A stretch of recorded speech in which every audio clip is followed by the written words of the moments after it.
Hello, everyone. Welcome in. This is episode 2.4, distinguishing the season there, as we will all year, of Burnt Rubber Racing, your favorite NASCAR and motorsports podcast. We are on the up and up. Zach, this is the third show between the two of us that we've recorded this week, and who knows, we might even be going more than three. I don't know. Discussions are in the works. We're going to see. We've got some plans we're tossing around to keep everyone in the loop, not just on NASCAR, but on all the other motorsports. You did a great job on the weekly news brief, so a shout out to you. How are you doing on this fine Saturday as we come together for the main preview show, if you will, looking ahead to Sunday's NASCAR Cup Series Wise Power 400? Go back to the last 2 weeks. I think I've been on 7 times with the live shoots, but we ain't slowing down. We got to, as I've said on here many times, as we get ready to watch Xfinity Series qualifying that's going on right now because someone just decided to sleep in a little bit. No fault to his own. I'm not yelling at him. Not just.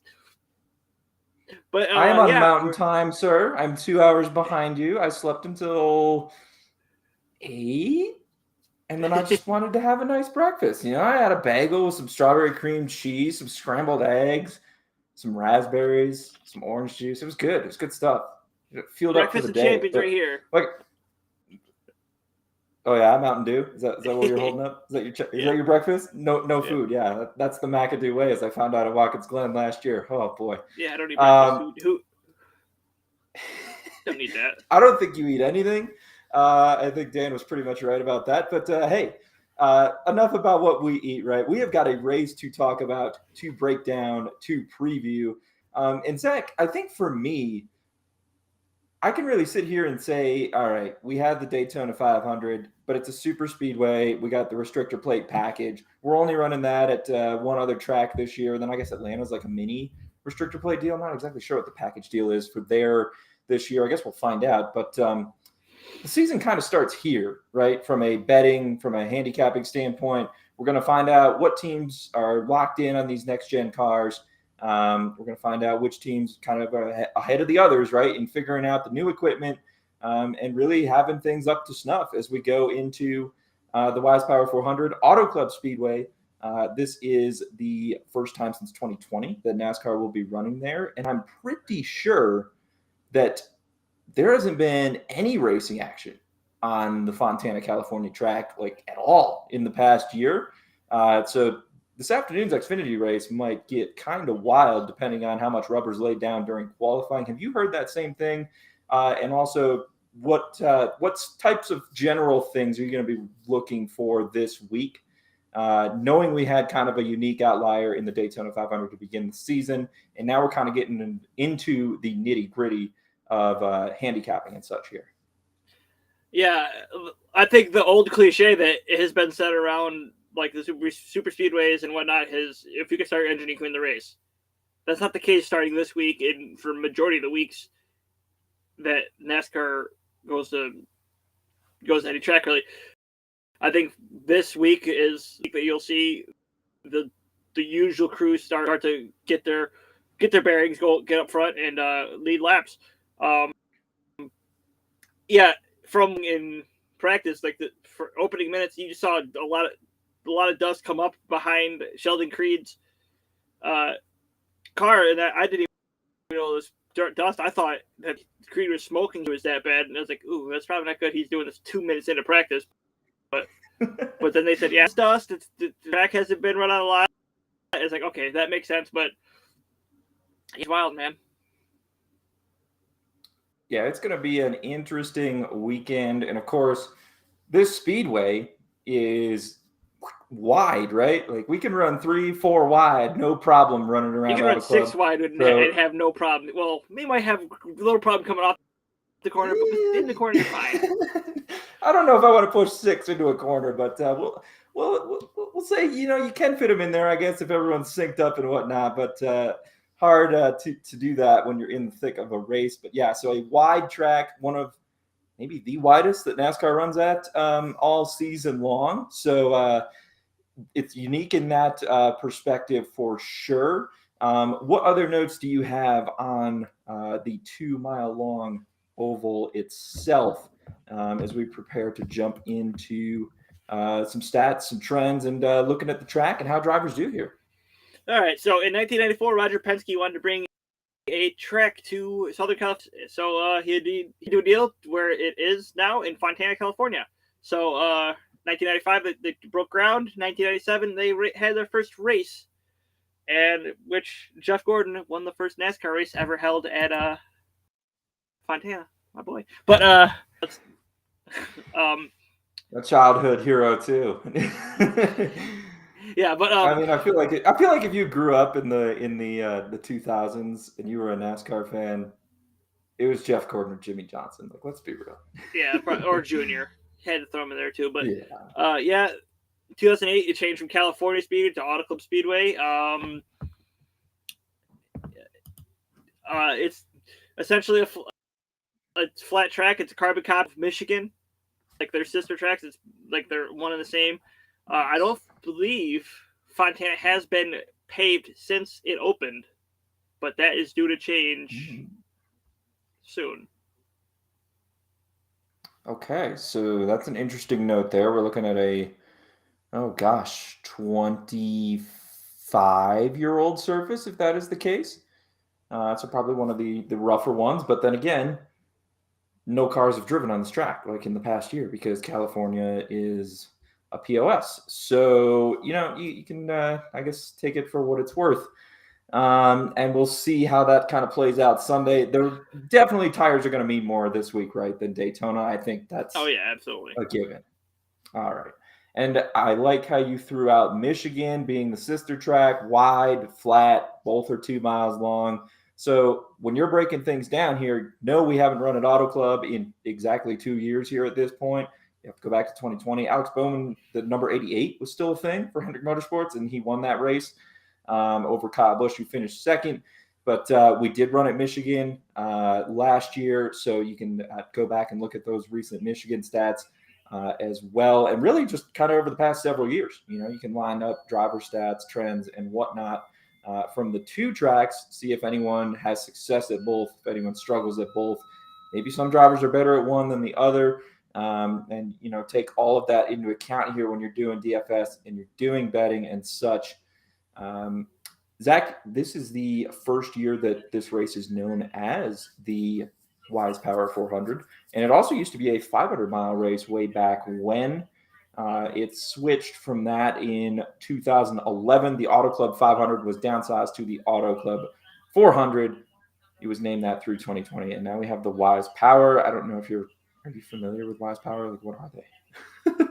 No, this is one sponsor. I'm not exactly sure. No, we did. Neither one of us did a due diligence apparently, because we probably should have looked up and seen what Wise Power is. But give me 2 seconds here. But yeah, I feel like it's probably power.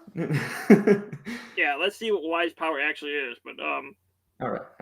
It's a renewable energy services provider, according to the quick Google search. But yeah, we could do it. We couldn't take 2 seconds out of our lives this week and Google that apparently because we couldn't be bothered. But yeah, I when I started this writing the article this week, I was like, okay, it's going to be the Auto Club 400. Nope.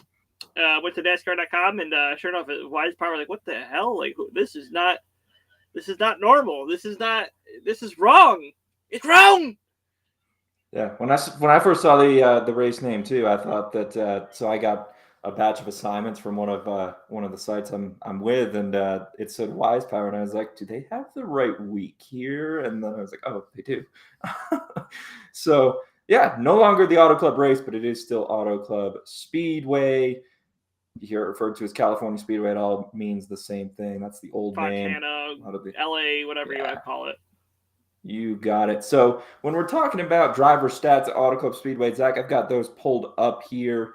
And when it comes to this track, nobody has tamed it better than Kyle Busch over the past decade, and it's really not even close.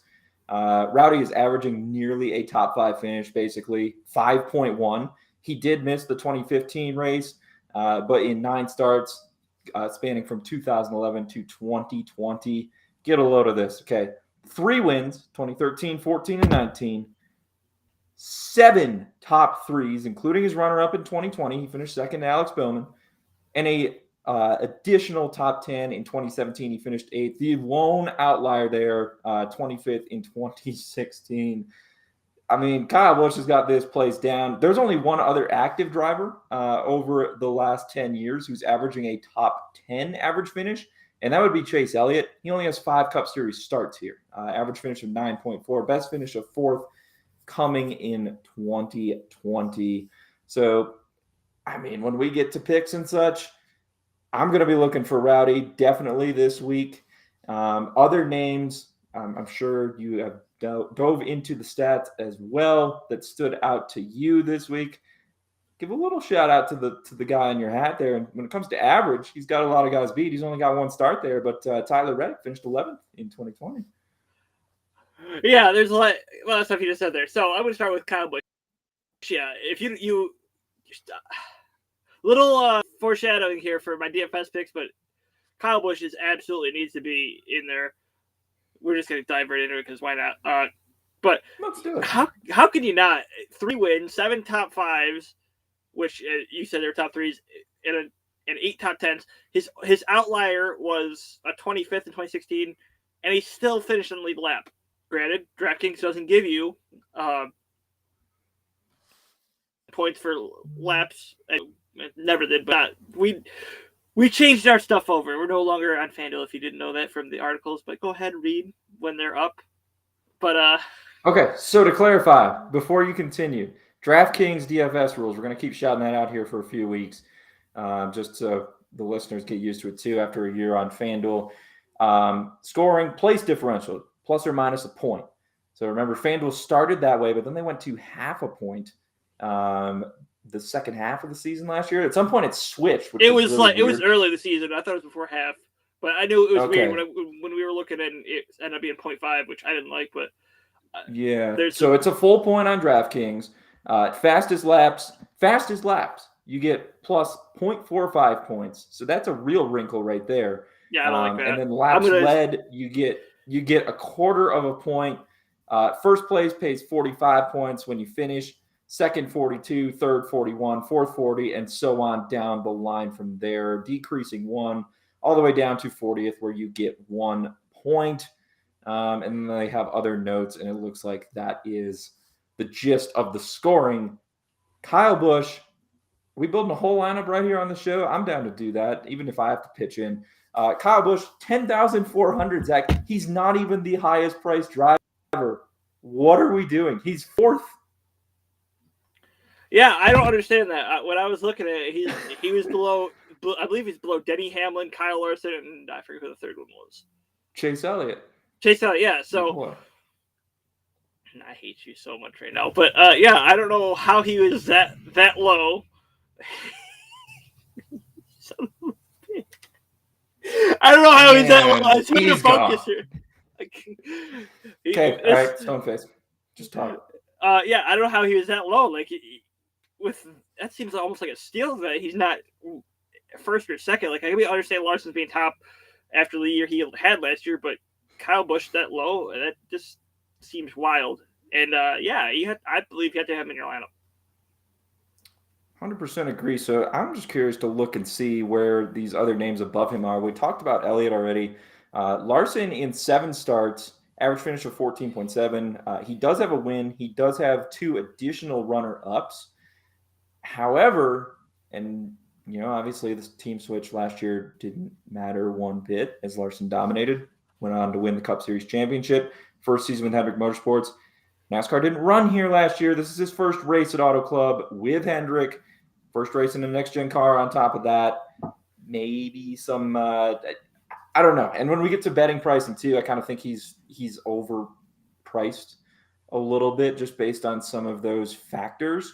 And especially compared to Kyle Busch, teaser, he's my pick to win this thing, especially in terms of value this week based on his track record. Denny Hammond, the other one who was priced slightly above him, average finish of 15.4, best finish of 3rd, came in 2016, and all right, so he's got 4 top 10s in the last 5, but no wins. And compared to Rowdy's stats, I mean, it's night and day. Yeah, I believe I put Hamlin into a void category for this week. Yeah, Okay. he like an average finish of 15.4. I don't like him this week. It's just tough stats from when I looked at it, and so like for that reason, I think you got to look towards his teammate who's cheaper. Right. And part of that's pricing too. Like when we're talking about DFS and betting, like Zach's not saying, "Oh, Denny Hammond's going to finish 30th and have issues like he did last week." Unfortunate breaks at Daytona, but at a $10,700 salary on DraftKings, you can probably do better when you're filling out a lineup than paying up for a guy who's kind of just been. He's kind of been there, I guess I would say is the way to put it, at Auto Club. But all right, back to this lineup here. We got Kyle Busch in, Zach, and we've got 5 other spots to fill out here. We've got nearly 40 grand left to burn. What are we doing here with our second and third spots? Let's start with 2 here. All right, we're gonna take the chalk, Kyle Larson. Okay. I firmly believe he's gonna be very good here. If he doesn't start on pole and lead a ton of laps, he's gonna get you a ton of that point position differential points that you want to get to the front. So absolutely want to have him. Yes, that's 2 guys that are going to be killer when it comes to like money, but I believe both of them will be worth it. Okay. So we've got 28,000 left exactly. Do you got a third that you want to throw in there? And then I'm going to try and cook up a value pick of my own, and you can either agree with it or you can make fun of me after that. I was going to give you. Okay, do you want the lowest value I have, or do you want the higher value I have? Give me the higher one. I'm going to search for a low one, and then I'm going to let you agree or disagree with my. Okay, Eric Jones. I believe Eric. Yes, he's in different equipment than what he had his first 4 attempts here, but Eric Jones will have more help this year with Ty Dillon coming on into Petty GMS Motorsports or Racing, whatever that's called. Eric Jones, he had I believe he has 3 top 10s in his time here, if I'm not mistaken. His average finish is 4. Average finish of 12th in 4 races at Auto Club. So I believe he could be a sneaky guy that could very well get you some points this week. All right, I like it. So Jones is 6,400. That leaves us with 21.6 when we're building out this lineup. All right, Zach, you ready for my value?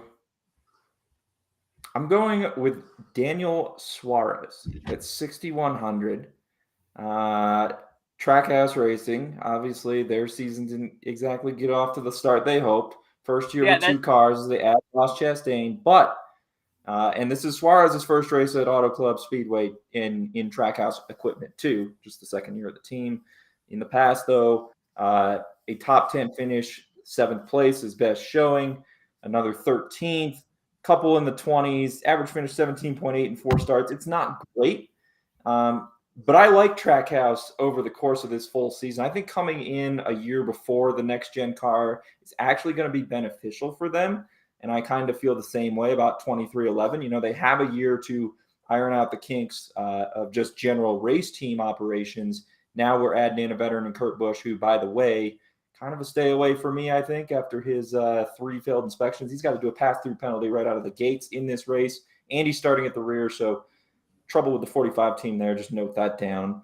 But I like Trackhouse overall, and in terms of pricing, Daniel Suarez is a steal at 6,100 compared to Ross Chastain. They're driving the same equipment.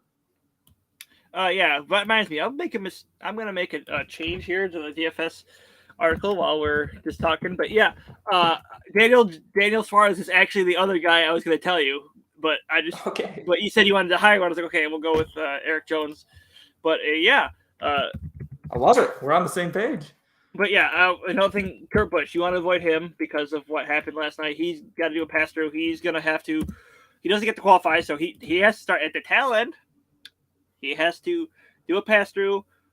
He's not going to have a lot of help unless he gets a quick caution within 10 laps.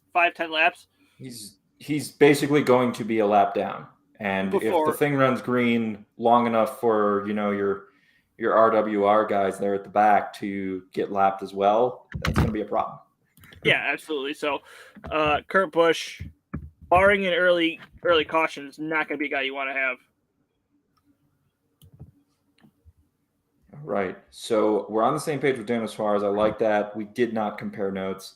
So that was just me on the fly. Glad I'm contributing to DFS now, finally. Zach, we have got $15,500 remaining, and we have got 2 spots still left to fill. I got another name I could throw at you, but I don't want to steal all of the thunder. So what are we thinking here with these last 2 spots? You know what? How about we yes no? You give out a driver and I'll yes no it. Give me the value of where he's at. You said we had 21,000. 15.5 is all we're got left after adding Suarez. Oh, between two. Okay, so it's going to be about 750. Correct. So one name that I am looking at, and this could allow. Is my math correct? Oh, yes, it is. All right. I'm just going to give you my combination. Here's how I did it. Justin Haley, second full-time race for Colleague. For some reason, and we'll get to this in betting, the odds are kind of favoring his teammate Daniel Hammond in the 16, even though that's a Colleague car that 3 drivers are switching in and out of. I think long-term, the continuity for Haley and the 31 team is going to be better. I know they don't have their crew chief this week after the tire issues at Daytona. Well, let's face it. Does crew chief sitting up on the box really matter that much? Like, most of the work is done before race day. Jimmy Johnson won a freaking Daytona 500 without Chad Knaus on top of his pit box. So I don't think that's necessarily a huge deal. Colleague's an organization that can certainly overcome that as well. I believe in them. So Justin Haley, 6,700. What's that? This is why it doesn't matter anymore. The phones are going to be the reason why that your crew chief doesn't need to be there anymore. He's going to have all the data back in Charlotte or wherever the hell their team's located, and texting the guy in the box what to do and what not. So it's almost as if it's a nothing doing anymore. It's a little slap on the wrist. It really is.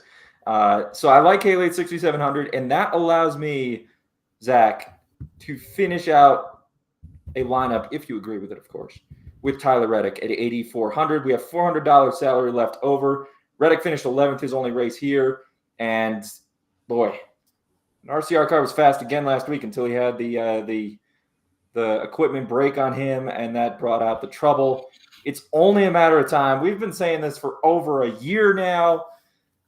Not to ride your bandwagon, but I'm fully on your bandwagon, man. And I would rather take Reddick than his teammate Austin Dillon, even though I can make a case for Austin Dillon as kind of a sleeper this week as well. But by taking Haley and by taking along with Eric Jones, Daniel Suarez, 3 guys, 6,700 or less, we have the salary left to spend 84 on Reddick. Do you like it? What would you do differently? I don't know. I gotta see here. You said 400. Yeah, I don't trust. I've already said I don't trust Brett Keselowski. I don't trust. We talked about Kurt Busch earlier. So Tyler Reddick might be the best play. Maybe throw it in Ross Chastain. But I think Tyler Reddick is.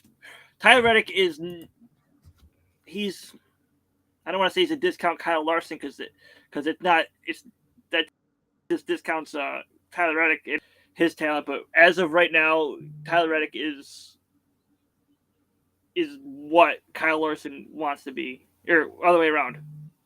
I don't know how I'm saying this, but Tyler Reddick is going to be another Kyle Larson with riding the high line, right, and getting to the front. Exactly. So the other, I guess, combination, just clicking around here while you were talking, Austin Cendrick, obviously some momentum coming off win last week in the biggest race of the year, right? He's locked into the playoffs. He can afford to take chances right out of the gates that maybe some other guys who are going to have to fight for points aren't going to be willing to. I don't know. Long season, of course, but he's 7,600, and I really think that is a value in terms of pricing. Put him in there, you do fall short of Chastain, which I don't know. I'm more or less like, okay, we have Suarez. Do we need both trackouts? But you can put Reddick's teammate, Austin Dillon, in with Cendrick at 7,800. That leaves you with 100 remaining salary. So Cendrick Dillon, I guess that's another pairing that I'd be curious to get your thoughts on. I'm against Cendrick only because he's never seen his track before, and this is going to be a tough track for new drivers. Like I 100% on Tyler Reddick, Christopher Bell, or Cole Custer, even though they've seen the track before because they've seen it once. But it's also a new car. You don't like anything can happen because as we saw last week, it was the parts that were built by NASCAR that ended up breaking. It wasn't even the parts that were built by the team. So figure that one out.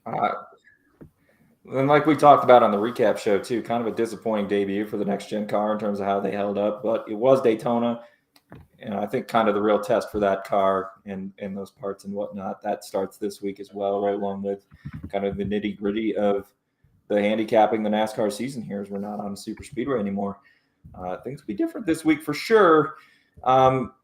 Anything else you wanted to throw in on DFS? Any other names you're avoiding? Give us one more for the road here, and we'll jump to some betting odds. I'll pull those up. All right. Well, I got AA, Eric Almirola. He's not bad here. He could actually get to the front. He's actually priced at 7,400 if I remember correctly. I mean, he might not get you a win, but he definitely is top 10 material, and with that pricing, not bad at all.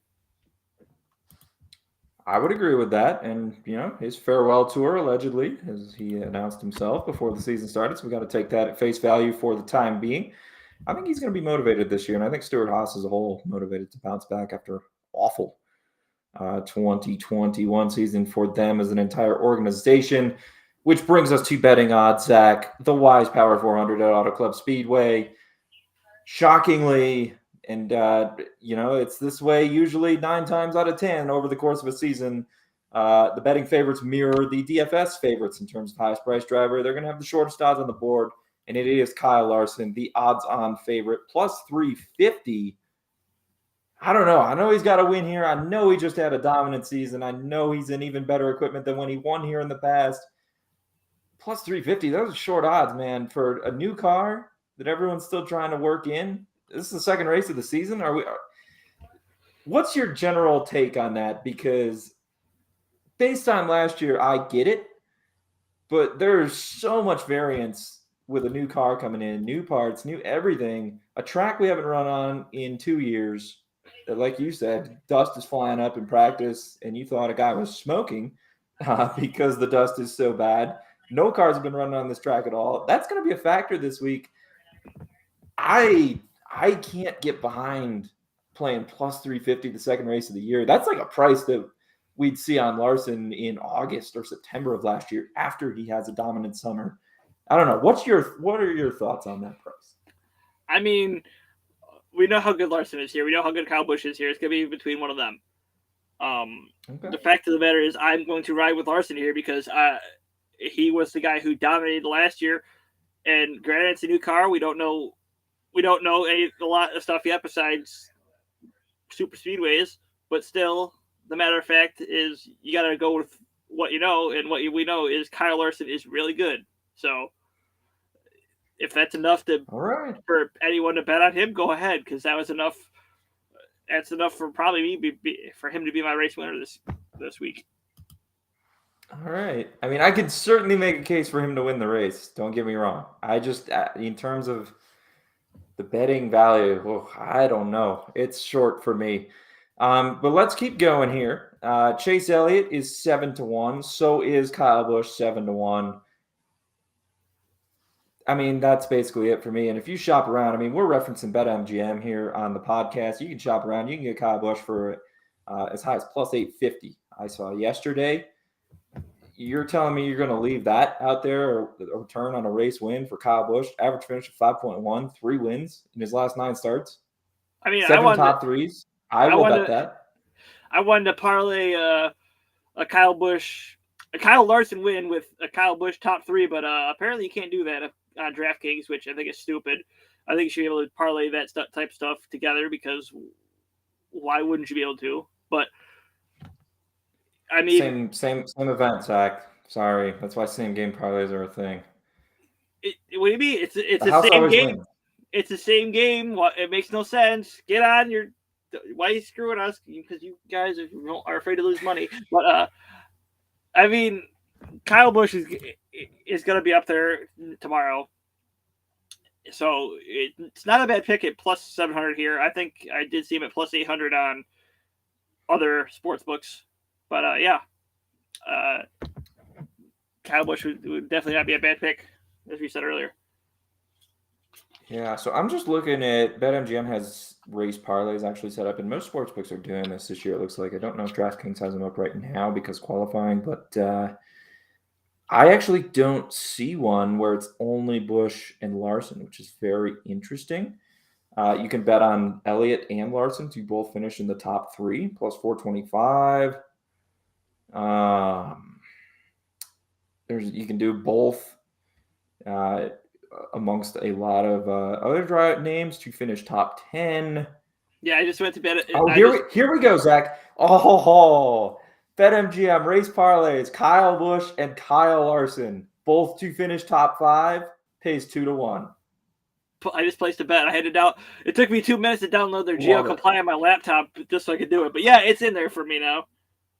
Love it. All right. So if you have access to BetMGM, definitely hit that one up. Kyle Busch, Kyle Larson, top 5, both of them, plus 200. Zach and I are both on the bandwagon with that one. And I think Zach is even more so than I am. Kyle Larson also, I'll just throw this out there, plus 150 for a top 2. Kyle Busch, plus 290 for a top 2, plus 180 for a top 3. I think I could get behind Kyle Busch at his top 3 there for sure. Let's keep going here with some odds to win and see if we can't find some value in some longer guys. Denny Hammond, 8-1. Martin Truex Jr., 9-1. Ryan Blaney and William Byron are 10-1. We have got defending Auto Club winner from 2020, Alex Bowman, at 12-1, along with Joey Logano. Kevin Harvick, 14-1. Tyler Reddick, 16-1. We got a bit of a drop-off after that. Brad Keselowski kind of on an island, according to BetMGM's pricing, at 25-1, Zach. Several names there. I think several names who we think behind, your favorites in Larson and Rowdy could, be players here in this race. Something happens to those front two. Give us a guy or two you're looking at their pricing. So, Alex Bowman won the last race here. Why is he that far down? I mean, granted, he's at 1,200 is probably about right, but you have guys like Denny Hammond, Martin Truex Jr. I can understand he's won a race here. Chase Elliott should not be this high. Ryan Blaney should be not that high. So for that value, I think Bowman would not be a bad selection there. And as we've talked a lot about him, the guy by hat, he eventually, it could very well be here, California kid, whatnot. But yeah, maybe it's here. Maybe he gets it done. I've got to disagree with you on one, and that is Ryan Blaney. And you can get Blaney at better odds at other shops. I'll say that right now. Who won the last year's race at Michigan, Zach? Which you said was the sister track. Ryan Blaney. Who had for my money, the best car at Daytona last week? Just kind of helped a teammate out there at the end, Ryan Blaney. I like Ryan Blaney. Maybe he doesn't win, but because he's 10-1, there's some value in some other shops. Plus 250 for a top 3 at books that let you get in on some top 5s. You can find those as well. I really like Ryan Blaney for a top 5. That's plus money depending on where you shop. So I'm looking at Ryan Blaney. I'm kind of looking at Team Penske as a whole. I think Logano runs pretty well this week. Cendrick, like you said, I think there are some valid concerns there with this being his first Cup Series start on the track. But I think Penske might have it dialed in here with the next gens a little more than some of these other teams. I don't know. You calling me crazy? No, you have a point, but I'm still going to steer away from Blaney for now. Compared to Bowman, who, come on, man. I think Bowman's going to finish higher than Blaney. So, ooh, I wonder if there's a race parlay with them. I have to try and dig for that. Yeah, or something like that. Maybe that's interesting. All right.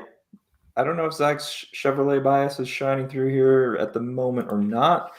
Maybe he's on to something that I don't know. Anyway, let's look for some long shot value here. Christopher Bell, 33-1, along with Kurt Busch. I think we can write Kurt Busch off right now.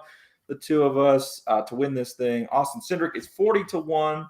Austin Dillon is 66-1. Double A, Eric Almirola, who you said you like, is 80-1, along with Ross Chastain. Bubba Wallace, runner-up last week at Daytona, is 100-1. So is Chase Briscoe. So is Harrison Burton. Chris Buescher, Daniel Suarez, Ricky Stenhouse, 150-1. Eric Jones, 200-1. Justin Haley's 250-1. Do you got a long shot or two that you would take a flyer on? Well, I guess let's say where's your double-digit long shot? And then if we're going down into triple digits, yeah, we'll do that. We'll start there because there's a guy who I saw on FanDuel Sportsbook at 25-1, and he has 80-1 odds here. Ross Chastain. That's whoa. I'm at a loop. I'm at a loss. Like it was articles for another site. Ross Chastain was my underdog pick at 25-1. That don't feel like an underdog to you anymore. No, he would have been my damn long shot here. Yeah. I mean, wow. Come on, like 80-1. I definitely think the one team's going to be out for some revenge after last week. Knocked out early, no fault of their own. You talk about dollar to dream, that might be it right there. Yeah. All right. Actually, there's going to be two guys I'm bringing up here for triple digits. Where I got to go back. Two triple digits. Oh my. The guy, my actual long shot, which was 80-1 on FanDuel, is 150-1 here. Daniel Suarez. I'm jumping on a Trackhouse bandwagon here. You said they were going to get their first win last year. It didn't happen. It could happen this year. Oh, it's happening this year. You know it's happening. The Melon Man is in town. Well, now I'm biased. Melon Man or our Mexican friend there. One of them's gonna get it done. Could happen this week. I'll double down on both of them right now, but maybe not double down, but maybe put a dollar dream on both of them. But then there's a guy that you didn't say. Okay. That we talked about. He talked about his teammate earlier. Yeah. He's 500-1. Same odds as Ty Dillon and Michael McDowell, and that's Ty Dillon. Now Ty Dillon. Oh, wow. That price is too long for that equipment. Yes, that is why I'm bringing him up because that equipment should be nowhere near 500-1. I can understand. I agree. So here's my thing, right? I think out of all these teams, like we kind of know what Trackhouse is because we saw it. We kind of know what 23XI is. We think both of those teams are going to be better. They've added a second team. Trackhouse has definitely acquired more assets. They're going to be basically Chip Ganassi, I think, for me, for sure. For me, I have more questions about Petty GMS than any other team just because I don't quite know for sure. They added a second car. They merged. What resources do we have to field two full-time cars? So now I'm not saying for sure because obviously Daytona 500 is a different beast. We've already talked about that. Where do you see them kind of falling in terms of the team pecking order? Are they on the level of a Trackhouse? Are they slightly below that? I feel like they've surpassed Front Row in my mind. Yes. But I don't know that for sure.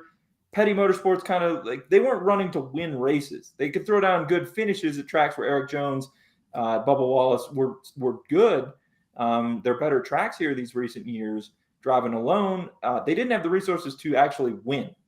If Petty GMS has the resources to challenge for wins, then Ty Dillon at 501, that's absurd. Yeah, I don't think they're a Trackhouse yet. They definitely are better in front row racing. I think they're just a tick better than what they were last year with regular Roush, with regular Petty Motorsports. Because I do think Gallagher, whatever, however you say his last name, is going to put a lot of money into this team. So, I mean, I'm pretty sure they sold their truck team if I'm not mistaken. I don't remember seeing the 21 or any of those other trucks there. So they're all in on the Cup team, I believe. Mm-hmm. Yeah. So I have a lot of questions about them. The other one that I'm going to be curious to see how they run here these first few non-super speedway races is Ricky Stenhouse. JTG cuts out a car, said they were doing so to, push funding solely into the 47 and compete, be a stronger player here instead of funding 2 full-time cars.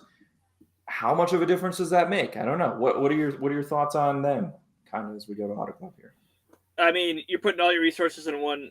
You're putting all your eggs in one basket now. They just had Priest. Priest isn't there anymore. The 37's gone. I believe like all the sponsorships that the 37 did have, if they had any left, came to the 47. So that's just more money going to one car. They could be better, but I think we need to see more from Stenhouse on non-restrictor plate, tapered spacers, super speedway tracks, so you want to call them, before we go ahead and say, yeah, they're on par with this team, or they're just a tick under this team and whatnot. But since we're throwing out question marks, there's one team, and I think we mentioned it last week, and I mentioned it in my DFS article. RFK, where are they at? The addition of Brad Keselowski, where does that put them? That's where I want to know where I need to see some. I want to see some races before we say, yeah, they're here or here or here. So that's where my biggest question mark is out of all the teams. Yeah, I think it's tough. It kind of depends on what an individual's expectations are for RFK, I think, in my opinion, when I look at them, right? So Brendan Gaughan, Jeff Motley, they do the NASCAR show for VSiN. That's another great listen if you want more NASCAR podcasts, by all means. I would highly recommend them. They both view RFK, they think they're going to be a disappointment. So I guess here's where I get lost on that, right? Is their version of a disappointment still on par with kind of where I actually view the team? Like, I don't think they're a Penske by any means. They did really well at Daytona, but again, different beast. I don't think they have the equipment to compete with the top 3 teams, that being HMS, Joe Gibbs, Penske. I could see RFK kind of be in Stuart Haas range, maybe. I don't know. Stuart Haas has to bounce back, so we got question marks there too. I don't know. I don't think I'm quite as low on them as those two guys were suggesting. And again, it's kind of just agree to disagree. But like you, I need to see a little bit at a non-Daytona track. The clash that I know you took in, I did not take it in, but I had to get some notes from it. Now, we don't know how much we want to count racing in a football stadium towards actual regular season Cup events, but RFK was awful. So, Yeah, I don't know if you probably don't watch the dumpster fire on YouTube. Maybe one week after news and notes, we just go in there and do like a tier maker for like who goes to the playoffs, who's in purgatory, and who's trash. Might have to do that. Sounds like it might be a fun little episode. All right, let's jot that down. So a lot of question marks, and I think a lot of those question marks will finally start to get answered this week. Now, Zach is loud and proud on this show that he bets to win. He bets winners, but he's gotten more into betting, so maybe we're going to convince him to come around on some placings by the end of the year. I don't know. Maybe he's there already. We'll see. I don't want to. Let's not open my mouth too much here. But what did I say earlier? I was going to parlay with Kyle Busch finishing in the top 3, but apparently someone doesn't like to listen to me. Oh, well, top 10s are not top 3s either. So once we get you to top 10s and top 20s, we'll be good. But some plus monies at top 10s that stood out to me: Austin Dillon plus 180, Double A. You talked about him up plus 220. Ross Chastain at that same price. Daniel Suarez 4-1 for a top 10 finish. Eric Jones plus 550. So Justin Haley's plus 650. Ty Dillon, maybe he doesn't win. You can still 12-1 on a top 10 through BetMGM, Zach, for Ty Dillon. So There are some odds to look at there as far as positionings go for sure. I am looking at match bets here, and unfortunately, there's no Ryan Blaney versus Alex Bowman. Sad. There's neither. They didn't put either one of them in a matchup. That's surprising to me. Oh no! Featured matchups. So there's featured, and then there's BetMGM. What are we doing? Come on, guys! Don't make it too hard. It needs to be. Kevin Harvick minus 115. Tyler Reddick minus 105. That seems like one that's right up your alley. Not see it. I was hoping you would not see it. Son of a. What do we want to do with this here? I don't know. Avoid at all costs because I don't know. Yeah. I think I got to go with I would look at Reddick there. I think it's a little shorter value. I'm not a big fan of minuses in NASCAR, but Kevin Harvick knows his way around this beast too. So average finish of 11.9 over the last 10. 3 top 2 finishes, a win back in 2011. He was 9th in 2020. You keep talking. I gotta find this real quick. It is a tough one for sure. I'm looking for some plus money where we can get it though here in the matchups. All right. So Chase Elliott is plus 115 to Kyle Larson. I don't know about that. The one I would look at instead, Joey Logano plus 105 against Martin Truex Jr. minus 125. What do you think of that? Where do you see that? Still in her match bets? Yes. Oh, it's right next to Harvick and Reddick. Holy crap! I'm blind. I can't go against Martin Truex. I don't like the guy, but I mean he's still really good here. He might. I think Truex is good for a top 5. I don't know if Logano is, but before we go on into another match, here's Group A for DraftKings Sportsbook Bet. I'm questioning where they got these odds from. Kyle Larson plus 140, Kyle Busch plus 320, Chase Elliott plus 320, Denny Hammond plus 340.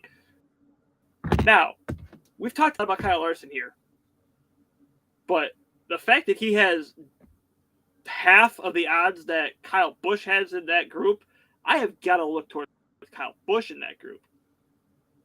Well, that's the same reason why I'm looking at Kyle Busch on the odds to win the race, right? Like it's crazy the value difference. And by no means, again, am I saying that Kyle Larson might not go out and win this race, win the group, win everything on Sunday. But in terms of value, it's squarely on Rowdy this week. And I don't think it's even a question. So I completely understand your argument there.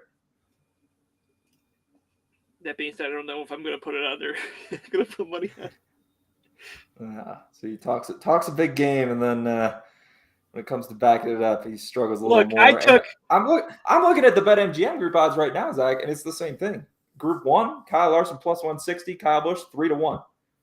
Chase Elliott 3-1, Denny Hammond plus 325. So you can narrow it down right there if you don't want to do odds to win. Personally, when it comes to this, we talk about narrowing the field down to 4 versus an entire field to beat. In this instance, I actually think I would rather bet Rowdy to win the race at 7-1 than Group 1 at 3-1. And that's just because I think the race winner comes out of Group 1. And kind of going back to it's Larson or Busch in your mind too. Do you agree with that? Yeah, I think 90% of the money is going to be on Larson. Okay, maybe not 90%, but at least 2/3 of the money is going to be on Kyle Larson or Kyle Busch. A Kyle. Mm-hmm. Yeah, absolutely. Let's go over to Group 2 here. We'll do Martin Truex Jr. at plus 250, Ryan Blaney and William Byron plus 270, Alex Bowman plus 290. So you've got the defending winner at Auto Club from 2 years ago as the group long shot. Zach, you just said you're not sure about betting against MTJ, who you love and adore here at Auto Club. He knows his way around. And then we've got 2 very solid drivers there in the middle.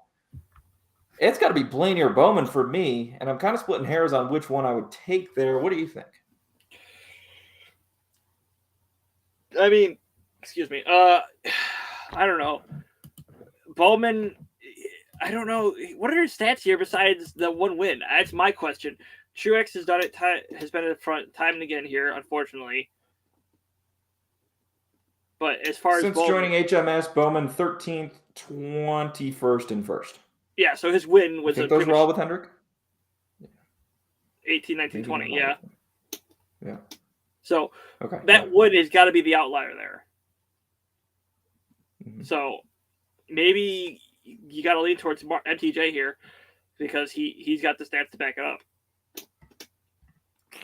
I really am higher on Penske than you this week for sure, and specifically am higher on Ryan Blaney. I think Blaney comes to play. I like what he did at Michigan last year. I'm factoring that in. Like we said, the sister tracks there. So I don't know. We'll see. I think I'm going to go with Blaney, though, in that group. We have to go back and look at it this way. That was on a different car in Michigan. It's completely new setup, completely new car, it's new everything pretty much. I'm telling you, Penske's got it dialed in. We are throwing darts at the wall. We're throwing shit at a wall and hoping it sticks right now because we know nothing about these cars.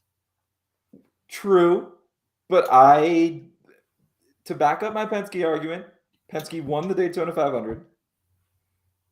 Penske had the best car in the Daytona 500, in my opinion, and in the opinion of others. I think too. You could find others who would say Blaney was the best car last Sunday, and Joey Logano was to the front of the field after starting at the rear before stage one ended. Telling you, Penske, early on in the season here, I think there's a window where they are maybe a step ahead of these other teams. Does it pan out? I don't know. I am throwing crap at the wall, like you said. But, that's just kind of where my head's at here. So we'll see. I'll if I'm wrong, I'll own it next week. You can make fun of me. Group 6. Group F. It's really sad BetMGM doesn't label it Group F, but Daniel Hemrick. Get it. Listen to us for once, please. Just give us Group F. Yeah, please. That's how we had our miserable lives at Group F. Daniel Hemrick and Eric Jones are co-favorites at plus 260. And Cole Custer and Justin Haley are plus 280. They're co-long shots. This pick's making the column, Zach, and it is for me, Justin Haley. I talked about how I don't think the crew chief's really a big deal. I think Colleague we're both high on Colleague from the Xfinity. I think that transition to Cup goes better for the 31 team than the 16. Not really sure why Hemrick's priced above him because of that. Cole Custer, I don't really want anything to do with. And Eric Jones, could he win the group? Yes. He'd be my second choice here for sure. But again, do we know what Petty GMS Motorsports is? No, we don't. And they're my biggest question mark in terms of teams. So I like Haley. We gotta talk about question marks. We know nothing about Colleague. They ran 5 races last year. And now they're coming in against every other team that's full time. I'm still gonna go Eric Jones. I talked him up earlier in DFS and as a long shot pick. I think was it Eric Jones or no, it wasn't Eric Jones. It was his teammate. But still, I believe he's gonna be the top finisher out of those 4 guys. Okay. A couple of things, team manufacturer to wrap it up here. Zach, would you bet on Team Penske to win the race at 4-1? Does either one of them have a Kyle on their team? Or does that team have a Kyle on their team? Where's that? Where's that odds to fucking have Kyle? Would you rather bet on Kyle Busch to win the race himself at 7-1, or on Joe Gibbs Racing to win the race? Any Joe Gibbs driver at plus 160. Probably it's Kyle Busch. Okay. If the odds were like plus 350, I might take a flyer, not flyer, but I might take a stab at that. But the fact that it's only 160, it's not worth it. Mm-hmm. All right. And then the last one for you, top finishing Chevy, Kyle Larson plus 135. Would you bet that? Yeah. It's almost half of his odds to win the race outright. Yeah, but like we've gone back and forth here about who's gonna win. You haven't said you think Kyle Busch, but you like his value, and I've been Kyle Larson. So I think Kyle is gonna be Larson's gonna be the top finishing Chevy here. So. All right. Other prices just in that group for you. Chase Elliott plus 320, William Byron 475, Bowman 575, Reddick 750. Dillon is 30-1, everyone else 40-1 or longer. Would you take a flyer on any of those other, the HMS boys or Reddick there, RCR at all? Or is it Larson is the value play for you in that bunch? Because I'm going to be completely honest, not to overrun you here. I think I would rather bet on Larson to finish first among the Chevys than I would to win the race. So I think he's going to get strong contenders from both Penske and then obviously Kyle Busch, MTJ, Joe Gibbs, guys who have success here. Yeah, it's tough. I don't know. I think I just got to stick with Larson. I get Larson to win. I'll stick with it. Yeah. All righty. There you go. I think we just did the Wise Power 400. It's due diligence here on the show. Zach, you got anything else? Are you excited for Auto Club? Where does this rank on your? Is it one of your upper tier tracks in terms of excitement, or kind of just middling? Where are we at here? We haven't seen it in a couple of years. It's a mid-tier track. I mean, I don't know. Off because like all the races here seem to be like 10-second winners, essentially. So, like, I don't know. Well, hey. We know you like it better than the other California track, that being Sonoma. Oh, hell yeah. At least you got that going for you.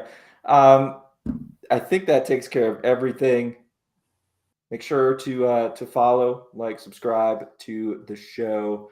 Wherever you get your podcast, Burnt Rubber Racing is on Apple, Spotify, Google, iHeartRadio. If you're watching on YouTube, we appreciate the live viewers as always. Go ahead and give that Flurry Sports YouTube a thumbs up and subscribe. That really helps us out. We're on a mission to get to 1,000. Then we can start bringing you some more quality content on the YouTube as a site as a whole. So if you are into sports beyond NASCAR, into just betting and sports betting in general, be sure to stay plugged in with the YouTube. FlurrySports.org, the NASCAR section. Plenty of stuff is going to be up there between now and the Wise Power 400 when the green flag drops tomorrow. We got betting, we got DFS, probably got some more. So I know I've got some work to do over on the site. So with that, I think we should probably about wrap things up here. Do you have anything else for the people? No, I think we're all good. Hour is good enough. All right, that sounds good to me. This is the main preview show, so we did our due diligence. Got you some DFS, we got you some betting. Check out the articles for more. Again, please follow, subscribe to the podcast. Follow him at ZT McAdoo. Follow at Flurry Sports on Twitter, and we will see you. At least one of us will be back with a recap show that'll go up Monday morning. Probably recorded tomorrow night. So if you want to watch live after the race, by all means, you can do that as well. Thanks for joining me, Zach. And thank you, everyone. We will talk to you soon.